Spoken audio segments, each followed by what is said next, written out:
Churchill said there's nothing wrong in change. To improve is to change, so to be perfect is to have changed often. Today we're going to make his hat.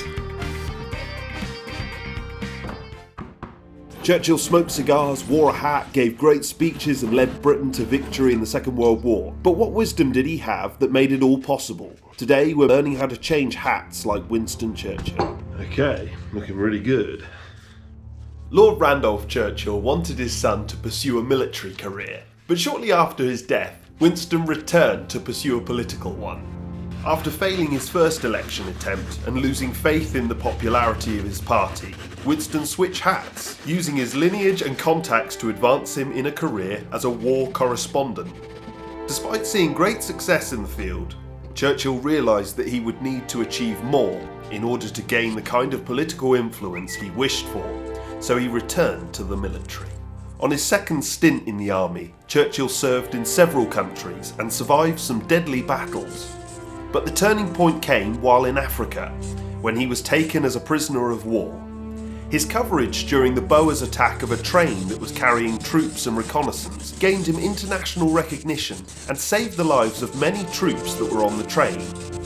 Most of us today have never heard about how he stood and directed his comrades in direct line of fire for over an hour, until eventually he and some of his comrades were caught and put in a prisoner of war camp.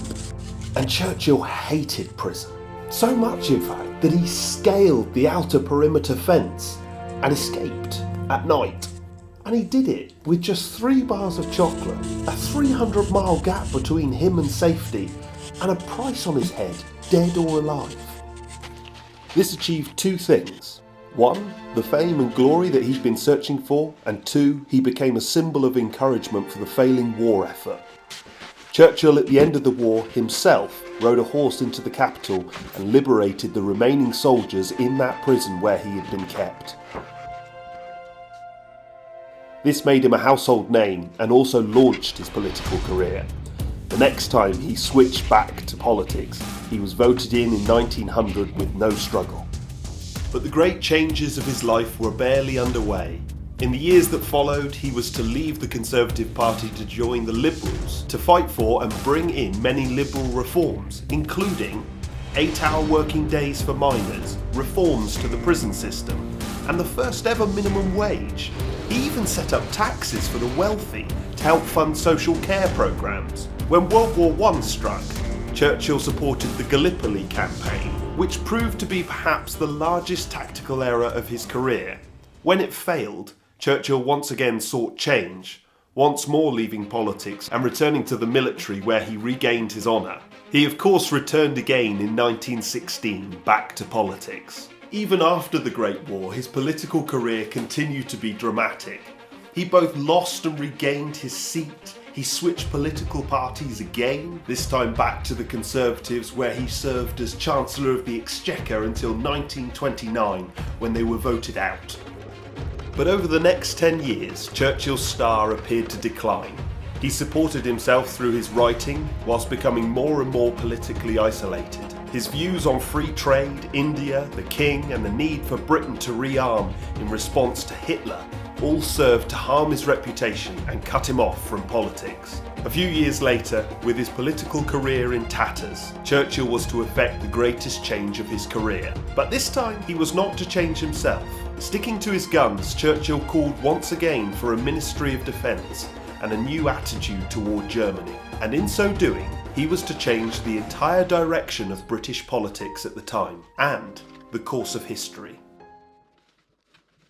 He was finally perfect for the job his entire life had been leading him towards, a job that required him to bring all the political parties together, to know the military and the machinations of war, to show immense literary and oratorical skill, and most of all, a job that needed someone who could change rapidly in the right direction. Too many of us are stuck in a rut, and change is needed. The right direction? Churchill never just served himself. He was ambitious, but none of his changes really fit the mould. Liberal reforms, taxes on the wealthy, minimum wage, reforming the prison system. This was a political man and a prime minister who actually fought in a war himself. Churchill changed the world by first changing himself. There is nothing wrong in change, he said, if it is in the right direction. To improve is to change, so to be perfect is to have changed often. I'm very proud to say, please welcome Churchill's own great-grandson, Jack Churchill. Yeah, so my name is Jack Churchill. I'm a great-grandson of Sir Winston Churchill. Gabriel, well, I love the craft you've put into this. I'm sure the great man would have approved.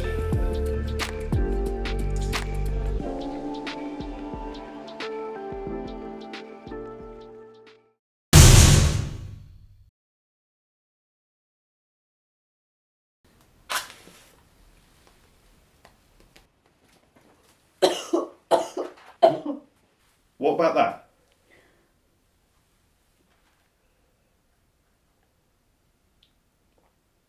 Oh, Right direction, wrong direction? wrong direction. Oh, okay.